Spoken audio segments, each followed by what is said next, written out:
Bu Suryani. Oke, ya, jadi terima kasih sebelumnya. Jadi telah bersedia untuk disupervisi, ya, jadi dalam rangka tugas calon guru penggerak.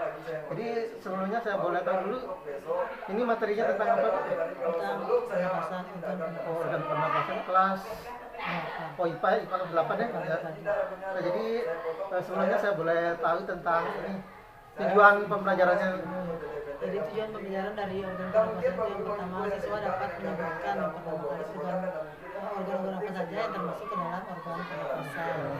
Kemudian yang kedua itu tentang penyakit-penyakit apa saja yang dapat menyerang sistem pernapasan dan cara untuk mencegahnya. Oh, berarti ada dua ya. Jadi yang pertama tadi tentang apa namanya yang masuk ke organ pernapasan, kemudian yang penyakitnya. Nah, jadi kemudian yang selanjutnya Bu, kira-kira rencananya nanti area pengembangan materinya kemana Bu? Di area pengembangannya bisa dengan mempelajari ini, anak-anak itu bisa mengetahui ternyata pernapasan itu organ-organ yang pastinya bisa apa saja. Kemudian dengan mengetahui penyakitnya, dia bisa mengetahui bagaimana cara mencegah atau penyakit-penyakit apa saja yang bisa menyerang kepada sistem pernapasan. Dengan mempelajari ini anak-anak kan nanti bisa bisa mengetahui juga nanti diaplikasikan kepada orang tua.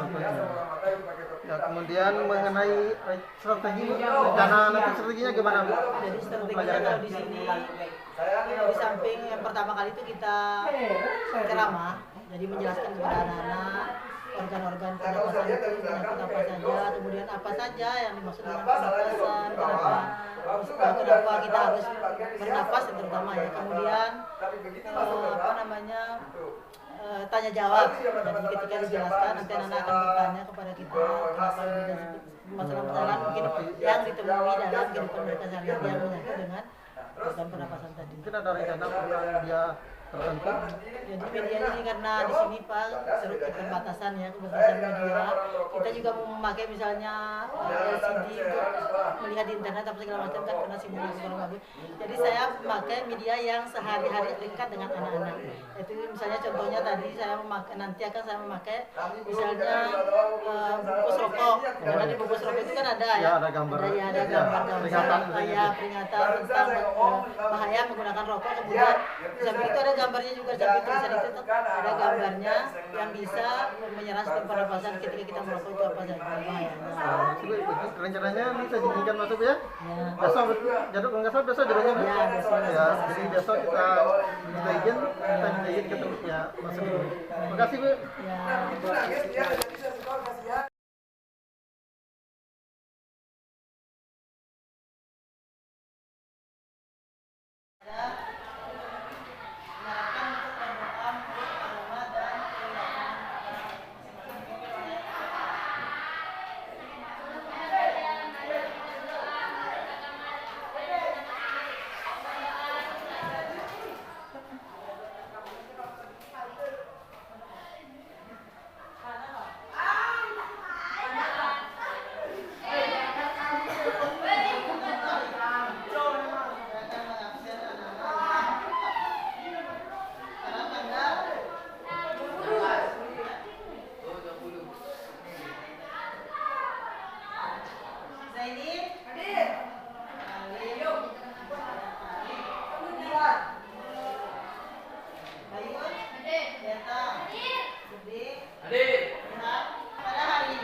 oksigen, pohonnya banyak, bentuknya masih banyak. Bernapas segala bernapas. Campur. Bernapas menghirup O2 dan mengeluarkan CO2.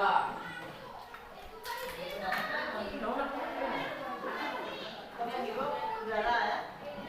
Udara yang kita hirup yang dibutuhkan oleh tubuh itu ada oksigen. Jadi dalam udara itu kan banyak, kan bukan banyak sekali.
dan mengurangi orang yang merokok ya.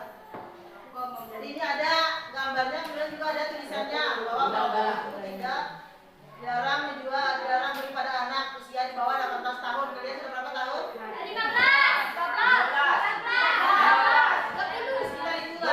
Jadi anak SMP itu tidak boleh, dan perempuan hamil. Kalau ada yang hamil, baik yang tidak hamil, kalau perempuan itu dilarang, laki-laki juga benar dilarang merokok. Kenapa saya bawa ini? Karena ini juga berhubungan dengan sistem pernapasan. Ini ada gambar apa ini? Gigi ya, gigi itu di sampingnya ada kan, gigi itu ada di mana? Di mulut toh. Kemudian di sini ada lubang ya. Ini diakibatkan oleh merokok. Jadi bagi orang yang belum merasakan merokok jangan mencoba-coba ya. Kita gangguan pada sistem pernapasan. Sudah buka punya halaman 63.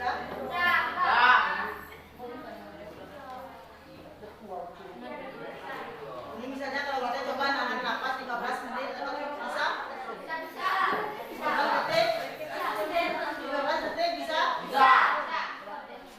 Coba sekarang Ferdianto duduk dengan benar.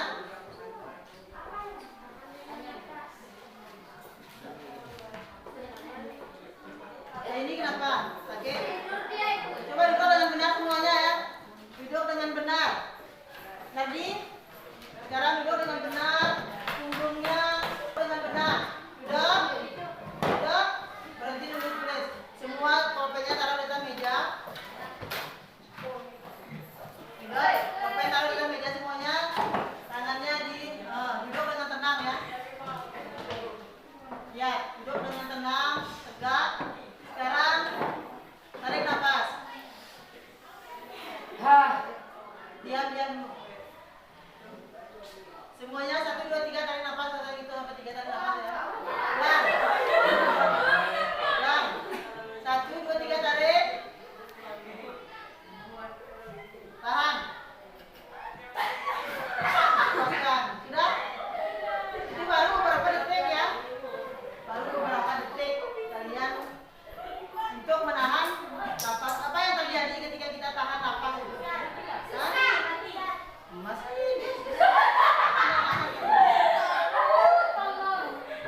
Jadi ketika kita menahan nafas, apa yang terjadi? Seperti tahan nafas ya. Jadi itulah salah satu penyakit yang bisa menyerang sistem pernapasan. Jadi seharusnya ya kalau kita masih sadar gitu. Duduk, mau napas mau sampai 2 jam. Tutup hidung. Ya. Jadi bahkan kita bernapas melalui mulut pun itu akan terasa tidak enak, tidak nyaman. Nah, bersyukur ini, makanya ini saya peringatkan ya bagi kalian ini. Kita ini masih bisa bersyukur, bisa bernapas dengan gratis.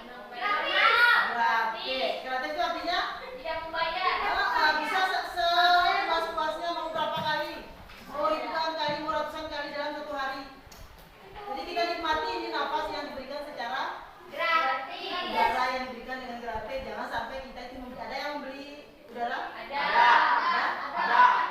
Kalau kita sudah berada di dalam rumah sakit dan di samping kita itu ada tong yang berwarna biru. Kemudian di hidungnya itu ada gini ya. Itu berarti nafasnya atau udara itu tidak kita.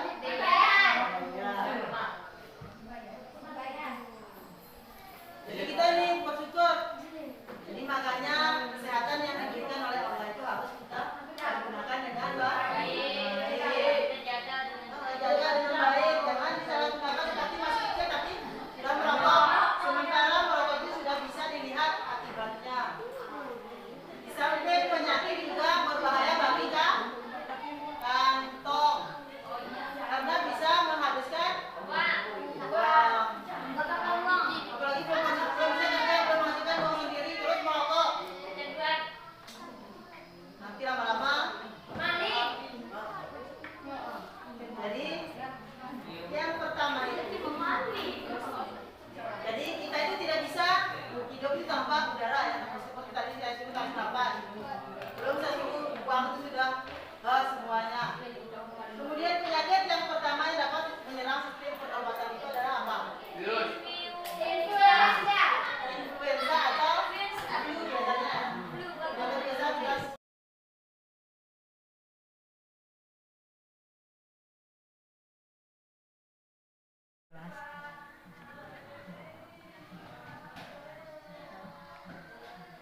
Assalamualaikum Pak. Waalaikumsalam, silakan Bu. Makasih Pak. Gimana Pak kabarnya? Alhamdulillah baik. Apa gimana kalau boleh saya tahu sih tujuannya itu? Ya, tujuan saya datang ke sini Pak, saya ingin mencari solusi dari masalah observasi yang Bapak. Oh ya, proses kemarin itu ya. Ya. Ya, Pak. Kalau boleh saya tanyakan apa namanya, bagaimana menurut pendapat Ibu tentang proses belajar kemarin? Ya, jadi kemarin saya sudah melakukan pembelajaran kemarin.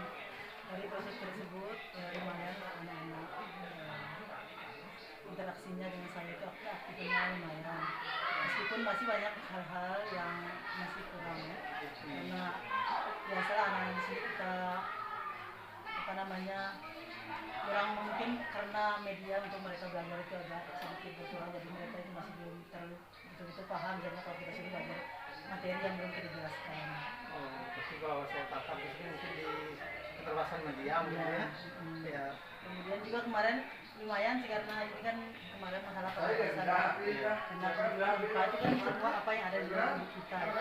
Kemudian saya juga kemarin memperlihatkan medianya sederhana kemarinnya bagus-bagus, jadi mereka lumayan aktif lah untuk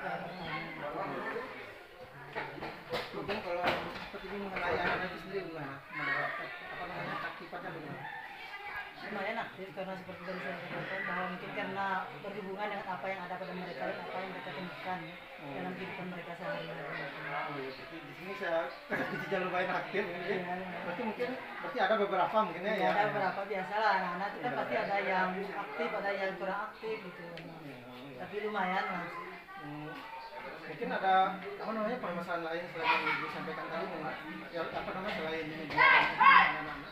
Jadi kalau mungkin karena apa namanya, ya terutama media ya, misalnya buku bacaan yang mereka baca, kemudian ada juga anak-anak yang kurang antusias untuk misalnya yang duduk di belakang, sengaja mereka milih duduk di belakang atau karena antusiasnya mungkin tidak terlalu tertarik. Tapi kalau ada sebagian, tapi kebanyakan yang agak kurang menarik, mungkin karena medianya yang tidak terlalu menarik mungkin. Kemudian kurang literasi, kurang membaca anak-anak itu seperti ini. Kurang literasi mungkin ya. Jadi Karena mungkin karena daerahnya ya. Mungkin kalau di kota itu kan banyak perpus yang bisa didatangi oleh mereka. Di sini kan cuma apa yang ada di sekolah saja. berarti keterbatasan media mungkin ada apa namanya, hal-hal yang mungkin Ibu pernah lakukan untuk mengatasi hal yang seperti itu, hal-hal yang pernah dicoba maksudnya. Kalau dari kita ini kan pasti yang pertama kan memberi motivasi kan kepada anak-anak itu, terutama anak-anak yang kurang motivasinya untuk belajar. Jadi kita berikan motivasi kepada mereka, kemudian saran-saran apa yang harus mereka lakukan. Terutama yang paling sering saya rasakan itu adalah disuruh untuk sering-sering membaca, karena sekarang kan di samping membaca dari kertas juga bisa kita melihat dari HP. Meskipun di sini sinyalnya itu kan sangat-sangat terbatas, atau mungkin juga karena dari lingkungan keluarganya atau lingkungan sekitar mereka. Karena anak-anak di sini kan mungkin orang tuanya ya, karena pendidikannya yang kurang tinggi atau bagaimana, mungkin rata-rata mereka kan orang tuanya mungkin tamat SD, jadi kurang untuk memperhatikan anak-anaknya. Mungkin mereka melihat anaknya pegang HP, mungkin dikira sudah belajar, padahal mungkin anak-anak itu sedang melihat hal lain. Juga orang tuanya kan gaptek teknologi, jadi tidak tahu apa yang anak-anak itu mereka lihat. Jadi bisa saja anak-anaknya mengatakan bahwa sedang belajar tetapi tidak belajar. Kemudian lingkungannya, karena banyak teman-temannya mungkin yang tidak, karena kan lingkungan itu kan memberikan pengaruh yang sangat besar. Jadi kalau lingkungannya meskipun anaknya lagi belajar, tapi kalau lingkungannya jarang ada yang belajar, mungkin otomatis nanti anak yang sering belajar ini kan tidak jarang belajar. Jadi lingkungan kemudian orang tua itu yang Jadi yang kalau di sini saya tarik kesimpulan, mungkin tadi yang pernah yang tidak pernah Ibu coba, mungkin apa namanya, disuruh belajar membaca, belajar literasi, ya kemudian apa namanya, peran orang tua, memberikan motivasi kepada anak-anak. Kan itu sebenarnya kalau kita bilang itu kan hanya bisa memberikan apa yang kita bisa di sekolah. Tapi kan selanjutnya mereka bagaimana di rumahnya itu kan kita tidak tahu. Karena meskipun kita kadang-kadang pernah sih misalnya melakukan kunjungan kepada anak-anak yang bermasalah misalnya. Tapi kan kalau yang tidak bermasalah kita tidak tahu perkembangan seperti apa. Ada lagi Bu, selain itu yang tidak pernah dicoba lakukan untuk mengatasi permasalahan yang disebutkan tadi? Itu sih, membaca, kemudian Sosialisasi ya. Kemudian apa namanya, kalau harapan ibu sendiri itu anak-anak itu bagaimana? Yang idealnya seharusnya bagaimana? Nah, kalau harapan saya sendiri ya, kalau sebagai guru ya ingin muridnya itu menjadi rajin belajar lah. Sehingga kan karena pendidikan ini kan, kalau saya pernah baca itu menjadikan manusia itu manusia ya. Saya sering manusiakan manusia, saya sering berkata seperti itu kepada anak. Bu, katanya kenapa sih pendidikan itu menjadikan manusia manusia? Katanya kita kan sudah jadi manusia. Kan banyak kita lihat sekarang ya, apalagi zaman sekarang kan teknologi canggih itu banyak orang-orang yang memanfaatkan teknologi itu dengan cara yang tidak bijaksana. Ada misalnya melihat bagaimana cara berkelahi di HP, akhirnya mereka ikut praktek misalnya. Jadi tidak disaring apa yang mereka lihat. Banyak orang tua misalnya membunuh anaknya. Jadi kan kalau binatang saja kan tidak bunuh anaknya, misalnya saya bilang begitu kepada mereka. Kemudian ini kan daerah transmigrasi ya Pak. Kemudian rata-rata kan sukunya banyak. Ada yang Bali, kemudian Bima, kemudian ada juga yang Jawa, Lombok. Jadi ya menyuruh mereka itu untuk saling menghargai, karena juga ada yang agama selain agama Islam juga. Di sini ada selain agama Islam. Jadi kita suruh saling menghargai. Kemudian saya bilang jangan sampai kalian itu sama dengan orang tua. Kalau daerah transmigrasi seperti ini kan kadang-kadang yang datang itu transmigrasi kan orang yang baru, terpencil. Jadi sehingga tidak, orang tuanya itu tidak berpendidikan. Tapi kalian itu meskipun nanti jadi petani, saya bilang, karena rata-rata mereka bilang, ibu nanti kalau kita sekolah tinggi-tinggi tapi itu akhirnya juga nanti tanam jagung. Ya jangan sampai berpikir seperti itu, saya bilang. Petani pun itu harus yang berdasi atau harus yang pintar, saya bilang seperti itu. Jangan nanti kalian nanti jual jagungnya dikatakan sekian uang 1 ton harga 4.000, tapi dikasihnya nanti kalian dapat 10 ton tapi dikasihnya cuma 5 juta misalnya. Itu kan bisa kalian tidak tahu karena kalau tidak sekolah. Tapi kalau dengan sekolah nanti kalian itu bisa tidak dibohongi. Kemudian kalau orang tuanya tidak sekolah terus kalian ikut ke sekolah juga kan kasihan. Nanti yang bisa mencerahkan orang tuanya kan, meskipun orang tua kan belum tentu juga bisa. Jadi dengan kalian sekolah, kalian bisa membimbing orang tuanya. Dengan sekolah kan di sini kan ada agamanya juga, jadi juga menjadi lebih baik seperti itu. Jadi itu sih harapannya ya, semoga mereka itu menjadi orang-orang yang sukses baik di dunia maupun di akhirat. Kemudian tidak menjadi orang yang bodoh lah dalam hal pendidikan seperti. Karena sekarang kan zamannya kan sudah maju. Jadi tidak ada lagi orang yang tidak sekolah, apalagi tamat SD. Karena pemerintah itu kan sudah menggalakkan pendidikan 9 tahun. Jadi sekolah wajib 9 tahun. Jadi sekolah ini kan ada di pelosok seperti ini, jadi harus kalian itu harus memanfaatkan seperti itu. Kan juga tidak bayar, hanya cukup datang duduk menghabiskan waktu belajar kan selesai. Jadi itu sih harapan saya. Jadi kalau kita jelas balik lagi, mungkin tadi dari beberapa permasalahan tadi kalau yang saya bisa catat, yang pertama mengenai beberapa keaktifan ya, jadi menyimpan siswa ya, kemudian mengenai kekurangan keterbatasan media dan juga belajar. Kira-kira menurut pendapat Ibu Ani itu bagaimana sih cara memecahkannya? Jadi rencananya Ibu Ani untuk mengatasi keterbatasan hal tersebut.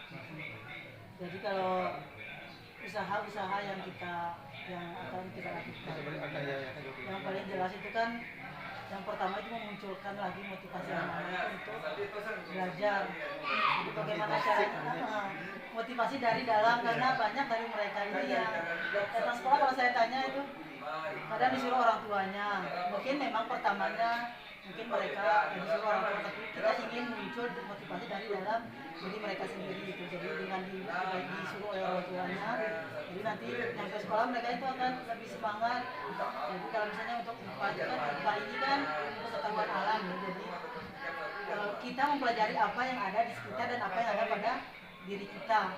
Jadi mungkin nanti medianya mungkin akan lebih kita tingkatkan misalnya dengan apa-apa yang menarik. Misalnya kalau misalnya tentang tadi sistem pernapasan, kalau itu kan tentang penyakit ya, jadi saya munculkan bonus rokok kemarin karena di buku rokok itu kan ada peringatan tidak boleh digunakan oleh orang hamil. Kemudian ada gambar juga, gambar orang yang terkena penyakit akibat merokok. Jadi kalau misalnya di gangguan di sistem pernapasan nanti kita bisa melihatkan torso ya, torso misalnya gambar manusia, misalnya misalnya sistem seperti ini kita jelaskan terus itu.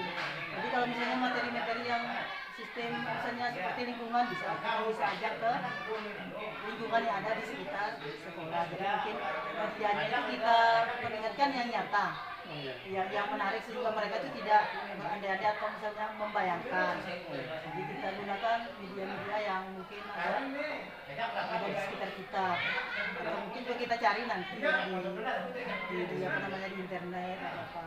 Jadi kalau bisa tertarik tadi ada apa namanya motivasi intrinstiknya, mungkin bisa dianu Bu, kira-kira yang apa namanya yang program konkret langsungnya itu dalam apa sih untuk menunjukkan motivasi intrinstik. Jadi kalau itu motivasinya nanti kita bisa datang dengan mengajak anak tersebut untuk misalnya berbicara dari hati ke hati. Misalnya dia pendekatan secara pribadi. Misalnya anak-anak yang kita anggap tadi mungkin yang kita utamakan itu adalah anak-anak yang kita anggap kurang motivasinya, kurang semangat belajarnya. Kemudian kita mengunjungi orang tuanya. Jadi kita bisa bicara dengan orang tuanya, mungkin ada kendala di rumahnya. Siapa tahu anak-anaknya kan banyak yang kita tidak tahu latar belakangnya, misalkan siapa tahu mereka ini latar belakangnya broken home atau bagaimana, sehingga terlihat di sekolah itu dia kurang semangat atau apa. Jadi nanti kita datang berkunjung ke rumahnya yang paling bermasalah ya. Jadi kalau misalnya yang sekiranya cuma tidak terlalu masalah, bisa kita panggil dia saja, nanti juga bisa kita. Tapi kita dahulukan dulu ini yang kurang ada permasalahan ini. Kemudian nanti kita tanya masalahnya, kemudian solusinya seperti apa. Nanti kita bisa bicarakan dengan teman-teman, baik nanti teman-teman khususnya yang ada di sekolah ini ya. Kemudian juga bisa konsultasi dengan misalnya guru-guru. Siapa tahu teman-teman yang di sekolah lain juga ada permasalahan seperti itu, sehingga solusinya nanti seperti apa kita bisa menggunakan itu. Intinya nanti pendekatan ya, pendekatan atau bilang lebih mengenal lagi karakter anak-anak. Karakternya kita bisa, kalau sudah mengenal, sehingga kita bisa menemukan teori-teori seperti apa yang harus kita ambil. Kemudian yang satu kalau mengenai media tadi kan ada menggunakan tursu, gambar dan sebagainya, mungkin ada nggak kira-kira media lain yang bisa digunakan lagi supaya lebih menarik minat anak-anak? Misalnya mungkin bisa pakai LCD atau di komputer itu kita tampilkan gambar.